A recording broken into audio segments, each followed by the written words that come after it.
બસ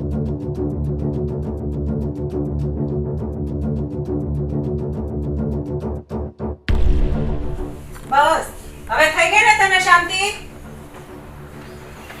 કેમ મને છે ને શાંતિ? હા, તારે જે જોતું તું ઈ તો થઈ ગયું. તને આ તારી દેરાણી નડતી હતી ને વઈ ગઈ. મને શું શાંતિ થઈ? દેરાણી વઈ ગઈ તો એને કામ નતા કરવા તો વઈ ગઈ. કામાકુટી હતી તો માણા તો એમ કે હારું ભાઈ આ નાની બેનની જેમ બે હપીને કામકાજ કરીને રહ્યું હોત તો તને હું વાંધો હતો? તો એને કામ કરવું જોઈએ ને. હું તો કામ કરતી જ હતી ને તમારી સામે બધું. પણ થોડુંક શીખવાડાય પ્રેમથી અને રેવાય. જો આ અત્યારે વઈ ગઈ છે ને તો કાલ સવારે લોકો વાત કરશે ને કે આ મોટી વહુ હકની નહીં આલી હોત નાની વઈ ગઈ. તારો વાક આવશે. બધાને ખબર જ છે કે શેરની લાવ્યા તો શેરને કામ કરવાની આડા ચડતી હોય તો વઈ જાય બાપાને ઘેર પાછી. આ હું રહી આટલા વર્ષ કોઈ દી ગઈ મારા બાપાને ઘેરે 5 દી નથી રોકાવા ગઈ કોઈ દી. સવારે જાવ તો સાંજે આવતી રહું. 2 દી તો ક્યારેક જ રોકાણી હોય. પણ તું અહીંયા મોટી થઈ છો ને એટલે તને બધું આવડતું હોય ને બધું ખબર હોય. ઓલી શહેરમાંથી આવીને હું આવડતું હોય તો થોડુંક શીખવાડાય ને એને શાંતિથી.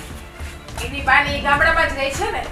બા ભલે ને ગામડામાં રહે પણ એ બાર ભણીને મોટી થઈ છે. અહીંયા એને કઈ જોયું જ નહોતું. ઈ તો મારે મોટી ઉપાધિ હતી. આ મારી બેનની પાયલોટ છે તો એ ગામડે આવીને કામ કરે છે ને બધું. પણ ઈ તારી બેન કરતી છે આ નહોતી કરતી તો હવે એને તારે શાંતિથી શીખવાડાય અને રેવાય. ઈ શીખે તો હું બા શીખડાવું ને એને. ઈ બધી મારે કઈ લપ નથી કરવું. એને આવવું હોય તો આવી છે, જવું હોય જાય. એને કામ શીખશે ને ત્યારે આવશે પાછી એના બાપાને ઘેરેથી. હવે તારે થોડી બળતરા છે. આખું કામ કહે ને તો અમને કહે. તારે તો બસ વઈ ગઈ એટલે શાંતિ. હવે આ ઘરની રાણી હું એમ ને. હું ક્યાં કહું છું આ ઘરની રાણી હું? મને ક્યાં મેં ક્યાં કીધું કે વઈ ગઈ તો મારે શાંતિ? એ હતી તોય મારે કામ કરવું પડતું નથી તોય મારે તો કામ કરવું પડે જ છે અત્યારે. તો પછી શાંતિથી હારે રાખી હોત તો? તે મને ક્યાં નડતી હતી? હું તો ખાલી એને કામનું કહેતી તો એને ગમતું નહીં. એના ઘરવાળા જે ફરિયાદો કરતી, તમને આવીને ફરિયાદો કરતી. તમને એમ કે મને કઈ ખબર નથી. આ તો હું મોટી બહુ છું એટલે ચૂપચાપ બેઠી હતી અત્યાર સુધી ઘરમાં. કાલ સવારે તારે નાની નણંદ હોત તો તું એને હાથ પકડીને ન કામ શીખવાડે. તારે એમ સમજવાનું. પણ બાઈ શીખવી તો જોઈએ ને. તમે મને જ નકરું ખીજાવ છો ને મને જ નકરું બોલો છો. ઈ કરવી તો જોઈએ ને. વાડીએ લઈ જાવ તો અહીંયા ઓયડીમાં જઈને બેહે. ચૂલા પાસે બેહે તો આમ આમ કરે. મને ધુવાડો લાગે ને બહાર ખાટલે આવીને ખુરશી લઈને મોબાઈલ લઈને બેહી જાય. અને હમણાં તો કેવી ફેશન શીખી હતી. કાળી હાડી પહેરે, નો ડોકમાં મંગળસૂત્ર પહેરે, કપાળમાં ચાંદલો ન કરે, હાથમાં બંગડી ન પહેરે. પણ મરી કેમ ગયું હોય? કાંઈને કેમ જાવ એમ તો ત્યાંથી જ બેઠી હતી. તો આપણા ઘરમાં સારું ન લાગે. આ રહ્યું હું નથી પહેરતી કપડાં.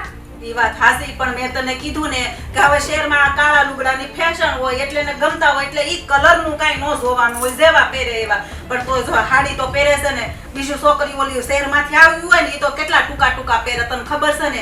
એની કરતા તો આપણી અનેરી હાડી તો પહેરતી. હા હું મોટી છું એટલે મોટી અરખામણી હોય એટલે તમે મને જ સલાહ આપશો. ત્યાં તો કોઈ કહેવા જવાના નથી. એવું નથી. તું તો બધું કરે જ છે કામ. મને ખબર છે. પણ થોડીક એને વ્યવસ્થિત રાખી અને શીખવાડ્યું હોત ને તો આજે આપણા આદમી નો આવ્યા હોત. અને તને ખબર છે ને આ તારા બાપુનું આ કેટલું ગામમાં નામ છે.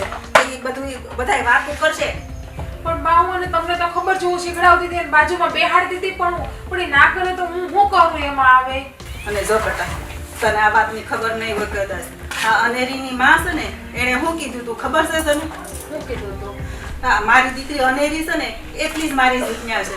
જો જીજ્ઞાને સારા દિવસ આવશે અને ખોળો ભરવાનું થશે ને તો હું બધું એનું કરીશ. હું જીજ્ઞાને કાંઈ હું નહીં આવવા દઉં. હું વાત કરો બા તમે હું કીધું તું હવે? હા એને ખબર છે કે તારે માં નથી એટલે હું માની ખોટ ક્યારેય હું જીજ્ઞાને નહીં આવવા દઉં. મારે તો છે ને બે દીકરી હરખી છે. એને એટલું બધું તારું હતું બોલ. બાપને આ વાતની ખબર તમારે મને કહેવાય તો ખરી ને. આમે હું લગ્ન કરીને અહીંયા આવી વરદી છું તરત મારી મમ્મી ગુજરી ગયા હતા.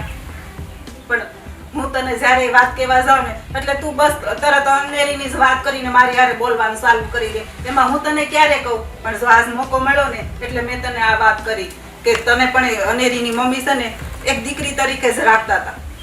સાચી વાત છે બા. તો આમાં ભૂલ મારી જ કહેવાય ને કે એની બાઈએ તો મને દીકરી માની પણ હું અનેરીને મારી નાની બેન નો માની ગઈ. પણ તમે ઉપાધિ ના કરતા. હવે હું આજે જ દેવાંગભાઈને જઈને હમણાં જ વાત કરું કે અનેરી પાછી લઈ આવે. હા બેટા તો બહુ સારું. જો તું સમજી જાને તો આપણું ઘરે તૂટતું બસી જાય અને તમે ફરી પાછું બે બહેનોની જેમ રહેવા મળો.